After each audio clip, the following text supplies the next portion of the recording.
G'day gamers, welcome to New by Design. Today we're going to do a video here on Metal Gear Solid 5, The Phantom Pain. This is going to be a guide on how to get the Russian translator here, at least how to get it very easily, which is frustrating if you don't know how to do it. What you're going to do is you're going to make sure that you finish mission number 3 first. Once you finish mission number 3, you're going to go ahead and load up your iDroid, go to the side ops or side missions if you want to call them that. Then you're going to go ahead and select the mission extract or interpreter extract, and it's going to be in brackets, it's going to say Russian there, and that's going to be your Russian interpreter. What you do, or what that does, is it makes it so that you kind of click on and insert a waypoint. You can see I'm running towards waypoint B that I've set there, and what that does is it takes you directly to where the interpreter is himself. You can see we're just kind of going up this way, and I like to go up towards the left of it here when we're kind of up on this ridge, because what we can do is we can kind of select and see where everybody is. We know how many people that we're dealing with here. So what you're going to do is you're going to go ahead and notice that there is 2 guards guarding that building. The interpreter is actually in that building as well, and he's also a soldier. So what you're going to do is kind of sneak around. I like to sneak around. You don't necessarily have to,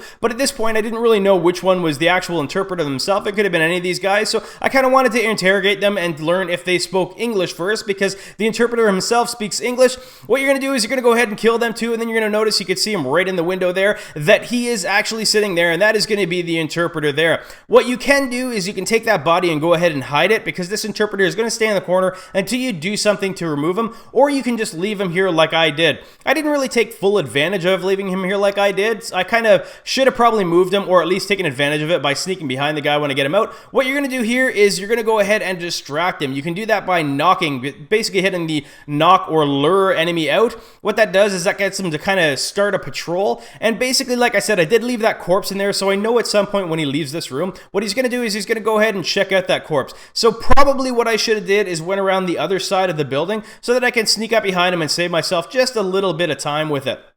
But I didn't do that, and that's okay, because the corpses don't last here very long, and what ends up happening is they despawn. The corpses do despawn. He will walk away, and that's when we're going to go ahead and sneak up behind him here. So we're going to go ahead and let that happen. Once we do that, we're going to also make note that the reason you have to wait until the end of mission 3, technically you can do it at mission 2, but after mission 2, then you have to put yourself back into open world patrol. If you finish off mission 3 first, and you don't need an interpreter for mission 3, what it does is it kicks you automatically into open world patrol. You can see now the enemy's despawned, and now we have an opportunity to sneak behind him. What we're going to do here is hit our right trigger button. I'm actually playing on PC, but using an Xbox controller. That's why it says RT there. Then we're going to go ahead and knock him out. First, I kind of interrogated him here to make sure that he was the guy that I wanted. Once we go ahead and do that, we're going to keep on hitting that knockout button, knock him out until he goes unconscious. When that does happen, we're going to go ahead and pick him up. So the reason we're picking him up is because we have to do the extract. So we got to basically extract him and set him up for extraction. So we're going to go ahead and pick him up, throw him into an open area here, which is just going to happen to be the road. Once we throw him down there, we can go ahead and attach the extraction pod to him. Once we do that, basically all he does is takes off into the sky, and then he will now interpret for us for the rest of the game, for as long as we need him to, or something rogue happens. I don't know, I'm not at the end of the game yet, but that is all there is to this, guys, and now you will have your Russian translator. If you guys enjoyed this video or found it useful at all, it sure would help me a lot if you guys would click that like button. Also, if you guys have time, you can hit that bright yellow subscribe button just in the center there. That'll notify you every time I publish a new video. Thanks very much for watching, guys.